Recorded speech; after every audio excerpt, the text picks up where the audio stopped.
Hey there, and welcome to the Wordsmith Forge Christian Fiction Podcast. I'm your host, Mike Baines.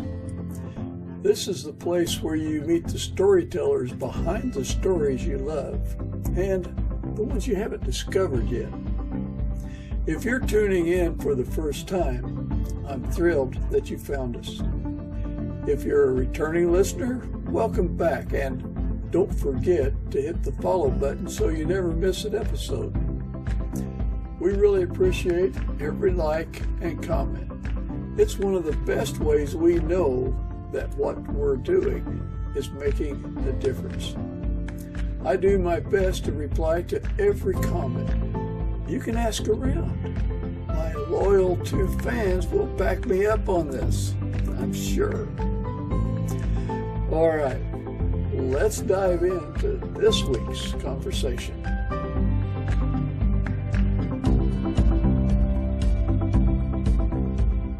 Welcome with me, R.L. Rinne.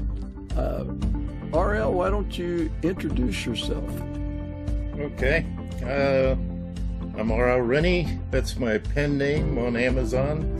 And if you guys want to know about my background, I live on a farm. I'm active in industrial automation, robots and conveyors, and I've also started writing a series on, it's a historical, spiritual, action-adventure series with a little bit of romance. So it's been a lot of fun. So far I've got 2 books out. That's great. I did a little bit of checking up on you. You're a busy person besides living on a farm. I see that your family started a business in a barn. It started the business in one of our barns and went on from there. And that, I think, would have been enough to keep you busy for a lifetime. But you like to do other things. I invent things all the time, so. And do you still have your Popeye motorcycle? Yes, I do. One of these days I'll probably build a olive oil sidecar for it, but so far just the motorcycle. I looked at pictures of that online too. It's a replica 48 panhead for Popeye's 75th birthday. Yeah. So. Gosh, that's like, what, 78 years old? 79? Well, it's older now. That was a while ago. Well, everything tends to age, I believe. So you must live in rural part of Illinois? Yes. At least 6 hours away from Chicago, which is even closer than I like, but yeah. I understand. I graduated from SIU in Southern Illinois. Okay. So did I. Ah, really? Yeah, I was in the design program there. Yeah. I worked on the forestry science lab there on campus, and I graduated in 1980. Did you know Dr. Molenbrock? Oh, the name's very familiar, yes. Yeah, he was active then. Yeah. Small world. Oh, my goodness. Every author I interview, I find something to connect with. James Rubart had been to a very isolated part of Washington. The only way you can get there is by boat or air or horse or walk. It's a place called Stehekin. And he was there last summer. So was I. Right, I heard your interview. Oh, okay. I didn't need to say all that. I'm checking up on you too. Well, that's only fair. That's only fair. You got to know who you're dealing with here. Well, so in rural Illinois, is there some place where you like to go and refresh your batteries?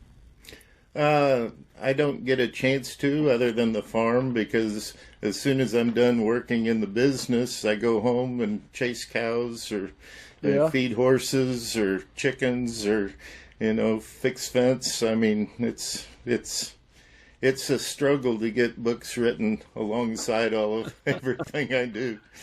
Well, I would suggest that that's one way that you refresh yourself is working with livestock and the likes. Well, and writing the books is a great way to refresh yourself because you're connecting with God when you do that. And so it's been a wonderful pastime. My first book took me 21 years to write, and I didn't let anybody read it. And I took it in to my wife and laid it on her desk and said, "Could you look at this?" 6 months later, I went into her office, and she's reading this stupid werewolf book on her phone and paying $0.25 for the next chapter. And I'm like, "I gave you my book 6 months ago. Why haven't you even looked at it?" Yeah. And so I guilted her into reading it.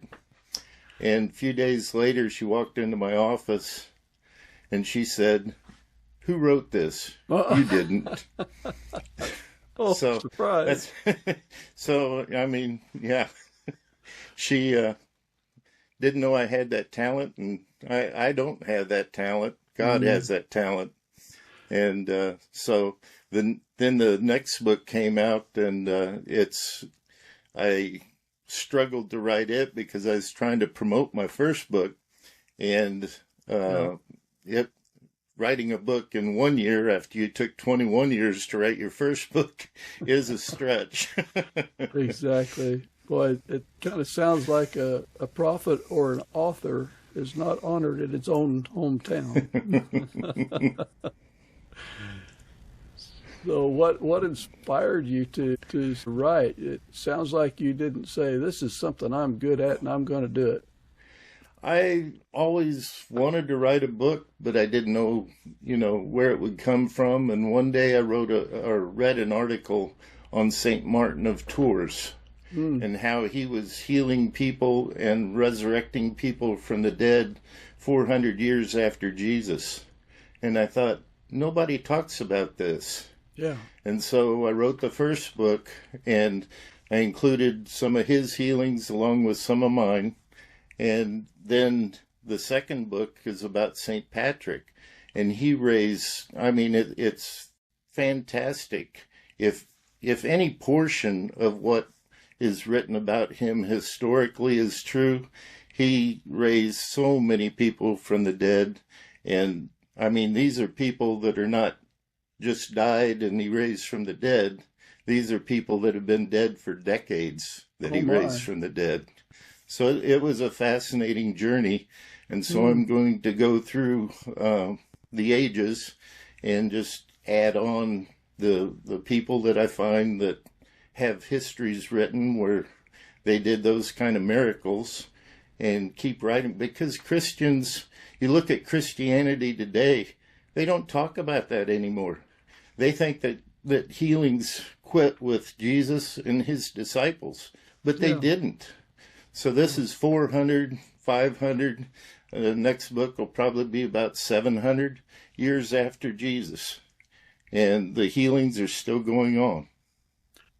It's interesting. You would probably agree that a lot of Christians haven't fully explored just what being a child of God means and what Christ is capable of doing today. Right.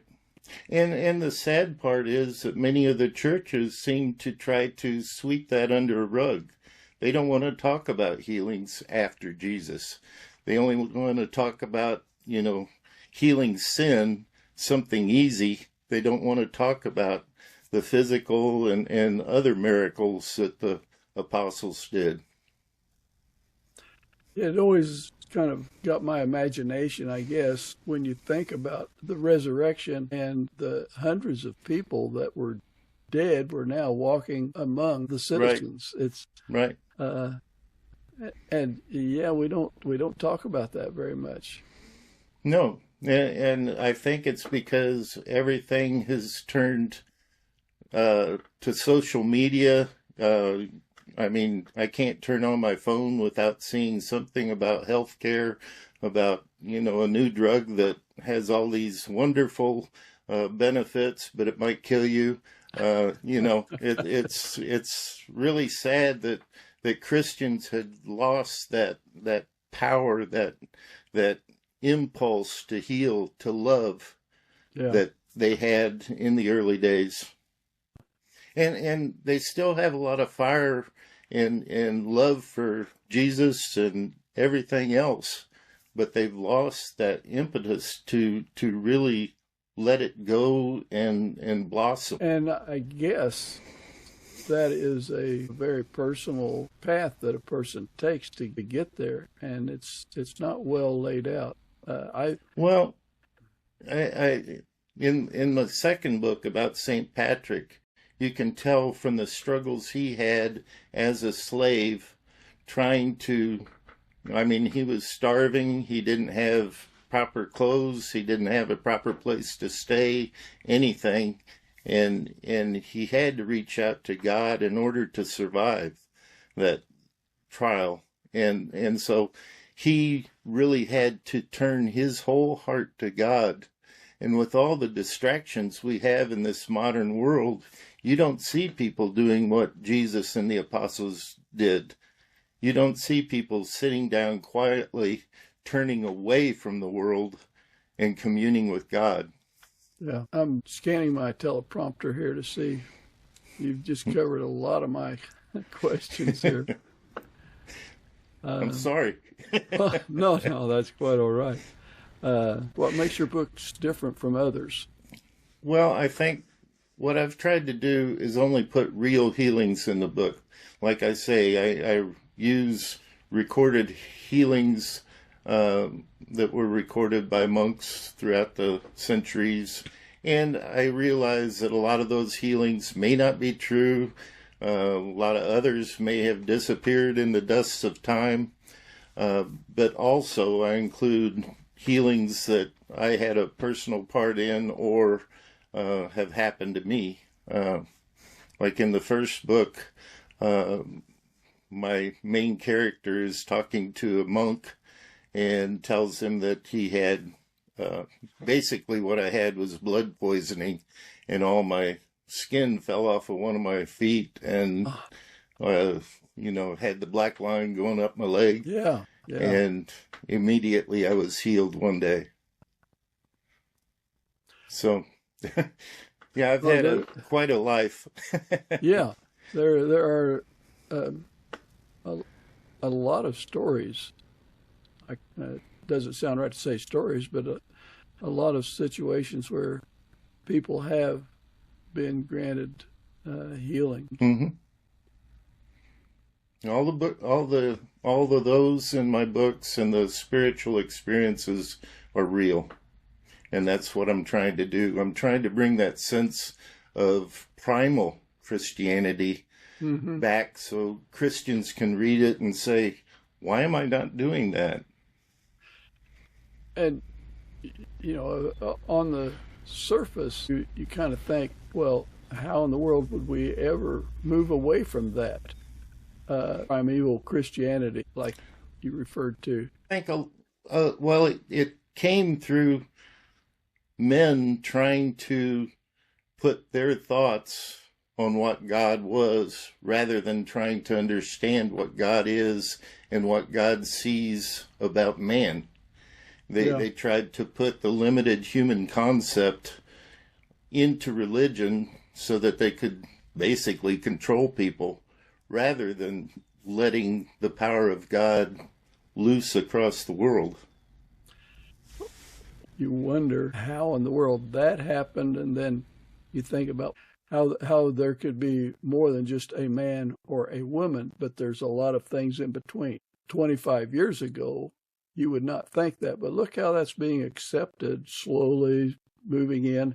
Maybe it's being reversed now, but to think that you could be a man or a woman, whatever you relate to, there's fluid.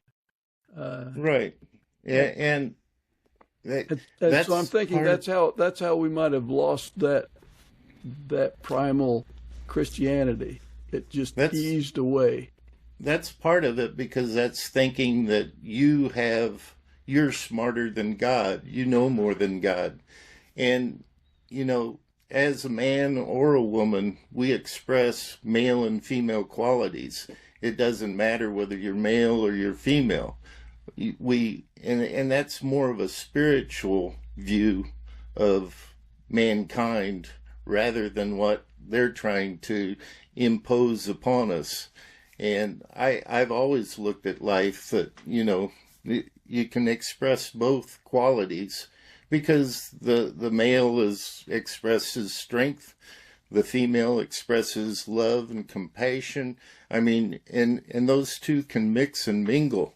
And so that's the way I look at mankind. I don't look, it's kind of like race. You don't look at race because God created everyone. You don't look at male or female because God created everyone. It's a more spiritual concept of humankind. Yeah, I would agree. Spiritually, there's no difference. It's only in the biology. Right. And if you take the biology away, like it says in the first chapter of Genesis, where God created man in his own image, in the image of God, we're all spirit, because that's what God is. We are not biological. We are spiritual creatures. Right.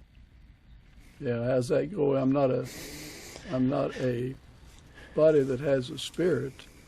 I'm a spirit that has a body. Well, or you're a spirit which thinks it has a body, which I like to think, because we all are beyond, I don't think that God created matter. I mean, even modern science says that, this wall is not real. It's got spaces between it. Feels real to me, but that doesn't mean that this whole thing that we're seeing on the outside of our lives is real. Spirit is real. God is real.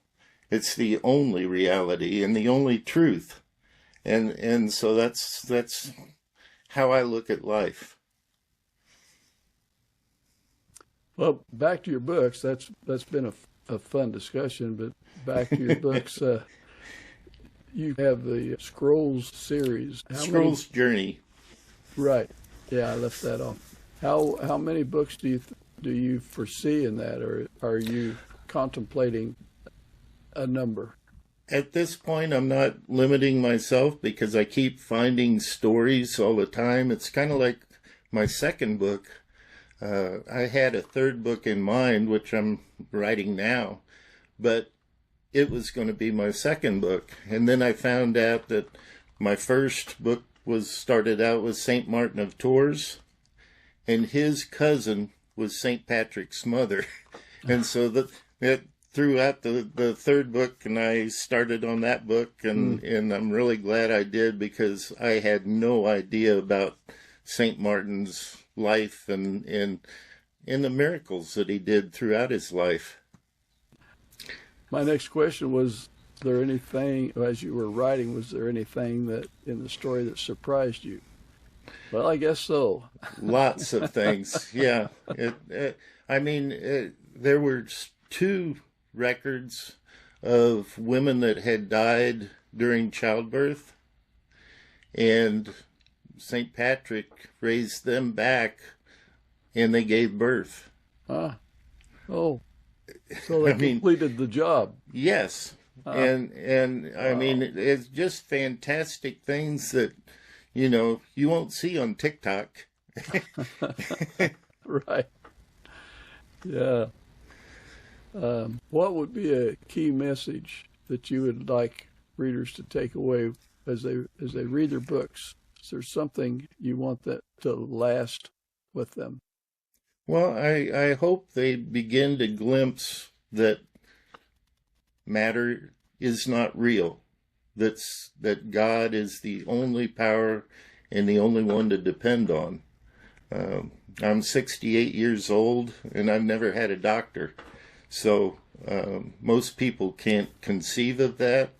I've never had pills or anything else. Yeah. I did get the Johnson & Johnson shot because I thought I was going to have to fly to Denmark during COVID, but then I didn't have to. So, I'm not against shots. I'm not against medicine. There's wonderful doctors and healers in the world, but I rely on a different method. And it's worked. Yeah. Yeah. So you got jabbed so you could get on the plane. Yeah. And then I didn't have to get on the plane. So you know how that works out. Yeah. So your books, are they independently published, or do you have a publishing house? They're under Wing Publishing, their Journey Books series. And so that they're available on Amazon. Just look up R.L. Rinne, Rinne, and I've got Quest for the Scroll and St. Patrick's Scroll of Miracles so far. And you can also look at my website, rlrinne.com. Have you had any trouble with things like writer's block and no, because for a while? God is the source of everything, and it just kind of flows. I mean, I've had a few spots where I thought, what am I going to do? And, the characters tell me the next part of this story. It's been amazing. Yeah. The main thing that took the first book took me so long was I was waiting for experiences in my life, and I'd get a healing, and then I'd write it into the book, and, I'd wait a while and get another healing, and well, that fits there. I've got a lot of patience and a lot of tenacity. Well, I can imagine you going up to someone and saying, "Would you by any chance have an infectious disease?" Just so you could have something you could be healed from. I need to finish my book. Yeah, we've had a lot, especially on the farm. There's always something happening. Like 2 weeks ago, a 1,155-pound cow pushed me down through 6 foot of mud, the guy said. And actually, I put that picture on my Facebook, so it's quite a picture. Yeah, I'll have to go look for it. Yeah, things are always happening. My sister and her husband have longhorns, and they go wherever they want, and people are afraid to help them, herd them back into the pasture. But yeah, something is always happening. They're impressive animals.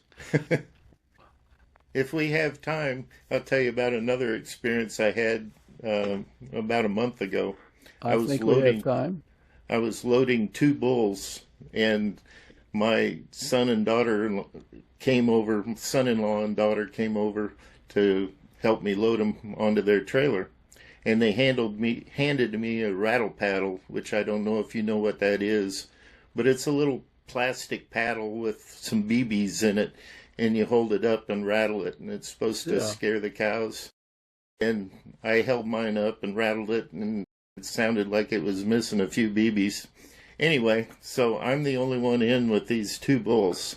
And the big bull, we sold him, he weighed 1,200 pounds. So I'm in there trying to coax him over to the truck with this little plastic paddle. And he looks at me from the other side of the lot, and my lot, it's got almost 6 foot tall sucker rod fences. Heads straight for me. And I'm crouched there with this little rattle paddle, shaking it, going rattle, rattle. And I'm doing the shortest prayer that I've done in my life, which is about dominion over the animals. And this bull ran up within 2 inches of me and stopped. He turned around, he ran across the lot, hit the panels, these sucker rod panels, turned back around. Of course, by that time, I had enough time to crawl up on the fence, ran back and hit the fence right below me.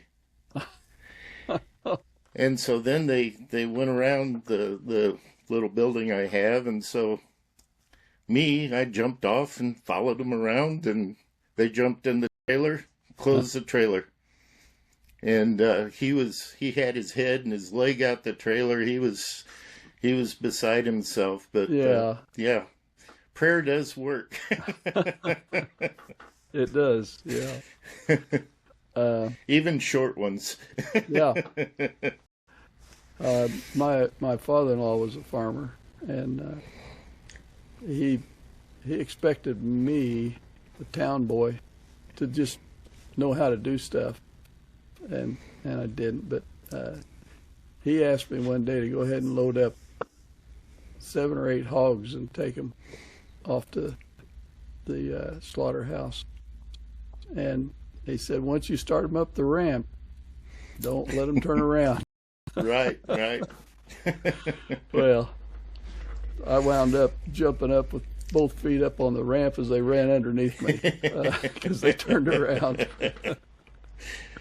Been there, done that. Yeah, oh my goodness. Yeah, I can tell you some other stories too. But well, as we kind of close this out, is there anything you'd like to leave our audience with?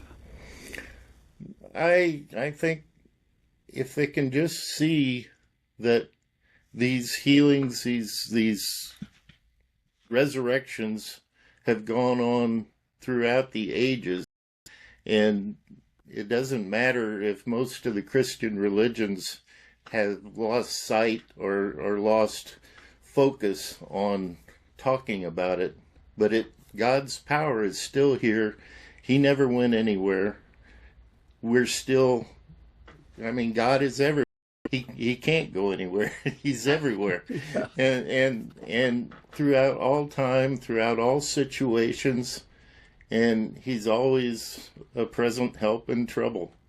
And so if they can start to just look and see that power is here, that power that the primal Christianity embraced is here, they can change the world. That leads me to another thought, another question. So how did you develop such a confident, abiding faith that God is there, that he will answer prayer? Because you obviously believe it very strongly. You'll face the bull and say your prayer. And it probably came from the fact that I was raised, my mom was a Catholic, my dad was Lutheran, and my mom had a number of miscarriages. And finally, they went to a Christian Science lecture one night and got some of those ideas and had a practitioner work for my mom. And I was born on Fort Rucker base in Prize, Alabama. And so that was the healing that kind of got their eyes open a little bit to beyond what everybody else was thinking, and gave me an impetus to try to look for spirit in everything rather than material that appears to everybody else. So the same thing is true for all of us. That's true for you, but perhaps your parents emphasized that you are a gift of God, that your parents asked for you to be born and prayed for you to be born, and so that there was no doubt in your mind as you were growing up that God had a hand in presenting Definitely. you to your parents. I never felt like God was somewhere else. And I talked to so many people that's how they live their lives. Jesus died, he's coming back someday, but he's not here right now. And he may hear me, he may not. It's not like that. He's here. Spirit is here. I'm very glad that we tacked on this last little bit of confidence in the Lord and in our faith. So it was a very enjoyable, Mike. I enjoyed it.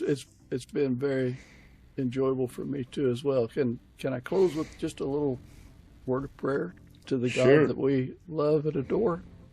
Yep.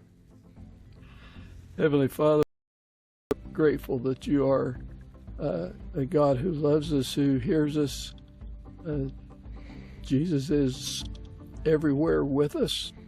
We have but to call upon him with true belief and confidence. And we thank you for the grace that you spread on us.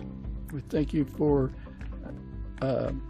RL's work, his books, and we know that you have a lot more in store for him. We just ask that you bless him, keep him strong and healthy. We ask things in the name of our Lord and Savior, Jesus Christ. Amen. Thank you, sir. Thank That's you. beautiful. You have a good day. Thanks for spending time with us on the Wordsmith Fiction Podcast. I hope you enjoyed meeting today's guest and learning more about their work. If you're curious, go check out their books. And if you pick one up, be kind and leave a review. It really does matter. I'd love to hear what you think. Feedback, guest suggestions, your favorite moments. Drop it all in the comments. If this episode encouraged you or informed you, share it with someone who might enjoy it too. And if it did both, well, now's your chance to the rooftops.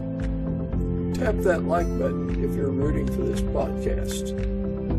I certainly am. Until we meet again, may God's grace overflow in your life. Stay grounded, stay inspired, and as always, keep reading clean. This is Mike Baines. Out.